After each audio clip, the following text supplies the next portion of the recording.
Towards the end of 2018, you mentioned that you guarantee you could make a 50% annual return if you had to start again with under $1 million. The question is, if tomorrow you woke up in the body of your body. 20-year-old American. Your body. But that's fine. And your name was now Warren a la carte. And you had some money to invest on a full-time basis.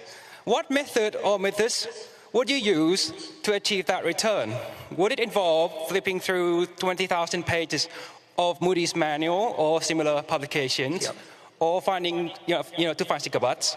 Or would it be hunting for great companies at a fair price as Mr. Munger would? Or would it be a combination of both, with opportunity cost serving as the final arbiter of which method to use, given that your investing opportunity has now broadened significantly? Thank you. ขอบคุณครับ Good question. I'm glad you came. And the answer would be, in my particular case, it would be going through the 20,000 pages.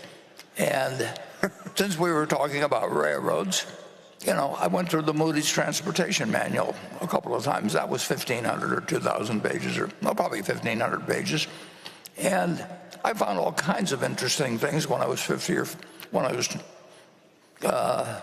20 or 21. And I don't imagine there's anybody here that knows about the Green Bay and Western Railroad Company, but there were hundreds and hundreds of railroad companies, and I like to read about every one of them.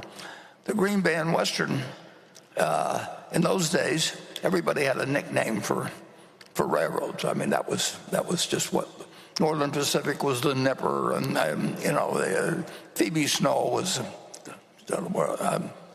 one of them in the east that used to go up to Cornell, and the Green Bay and Western was known as grab baggage and walk, and GB&W, and they had a bond that was actually the common stock, and they had a common stock that was actually a bond, and that could lead to unusual things, but they wouldn't lead to unusual things that would work for you with many millions of dollars. But if you collected a whole bunch of those, which I set out to do, and actually that's what impressed Charlie when I first met him, because I knew all the details of all these little companies on the West Coast that he thought I would never have heard of. But I knew about the Los Angeles Athletic Club or whatever it might be, and he thought he was the only one that knew about that, and that became an instant point of connection. So to answer your question, I don't know what the equivalent of Moody's manuals or anything would be now, but I would try and know everything about everything small, and I would find something. And with $1 million, you could earn 50% a year. But you have to be in love with the subject. You can't just be in love with the money. You really got to just find it like essentially like, people find other things in other fields because they just love looking for it. A biologist looks for something because they want to find something. And that's built into. I don't know how the human brain works that much, and I don't think anybody understands too well how the human brain works. But there's different people that just find it exciting to expand their knowledge in a given area. I know great bridge players. I know great chess players. Actually, Kasparov came to Omaha and met Mrs. B.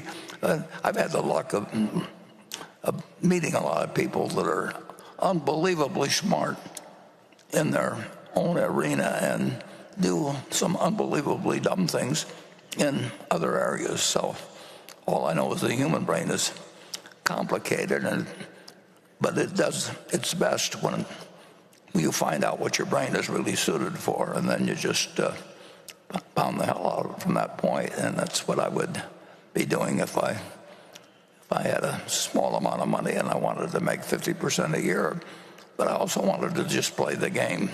And you can't do it if you don't find the game of interest, whether it's bridge or whether, whatever it may be, chess, or in this case, finding securities that are undervalued. But it sounds to me like you're on the right track. I mean, anybody that'll come all the way to this annual meeting has got something in their mind other than bridge or chess. So I'm glad you came, and come again next year.